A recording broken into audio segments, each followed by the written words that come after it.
Togo, professeur à Pedoama, revenons à l'essentiel ou quand l'actualité étrangère sert les desseins de la dictature au Togo publié le 7 décembre 2022 par Miadjo. Différents événements survenus en 2021-2022 dans le monde tels que la guerre Russie-Ukraine, les coups d'État dans 3 pays de la CEDEAO, la lutte à mort entre la DMK et l'ANC, la pandémie du Covid-19, le violent rejet de l'impérialisme français et le populisme qui l'accompagne, le coma profond de l'opposition, ont été une aubaine pour le régime illégitime au pouvoir au Togo. En effet, si l'on observe bien la scène médiatique, journaux, réseaux sociaux, la lutte pour faire partir les usurpateurs n'est plus la première préoccupation. Tous ces événements ont détourné l'attention de beaucoup de Togolais de la lutte du fait que beaucoup de leaders d'opinion ont d'autres chats à fouetter au Sahel avec les Russes et la milice Wagner, et les putschistes sahéliens. L'arrogance de la politique impérialiste de la France dans son précaré francophone sous couvert de la CEDEAO,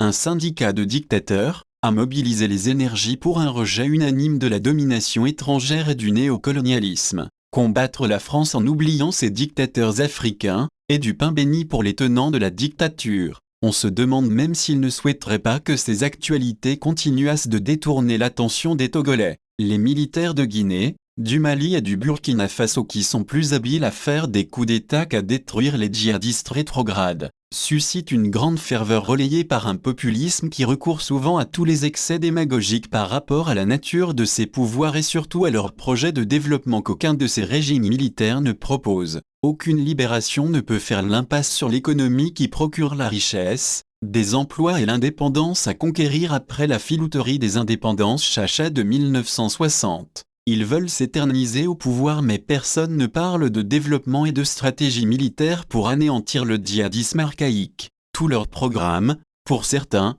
consiste à faire des discours et poser des actes politiques anti-français qui sont plus symboliques qu'autre chose sous les acclamations des Africains trop humiliés par leurs ennemis étrangers. Sékou Touré était tombé dans ce piège qui l'a détourné de l'essentiel en se gargarisant de discours anti-impérialistes démagogiques au détriment du développement. À sa mort, son pays n'était que tyrannie, poussière et désolation. Faute d'hôpitaux dignes de ce nom, qu'il n'a pas pu construire dans son pays, il est parti mourir dans un hôpital de l'impérialisme américain qu'il vilipendait à longueur de journée. Joli paradoxe. Les voix des démocrates sont devenues inaudibles dans ces pays au pouvoir militarisé ainsi que dans toute l'Afrique de l'Ouest et dans toute l'Afrique centrale. Au Togo, le Covid a servi de prétexte pour la suppression de certaines libertés politiques. La dictature est devenue plus pesante qu'auparavant. De plus, certains courants de l'opposition, en s'étripant autour de leur vie privée à coups de calomnie dans une indignité totale, se sont arrangés pour détourner l'attention du public de l'essentiel,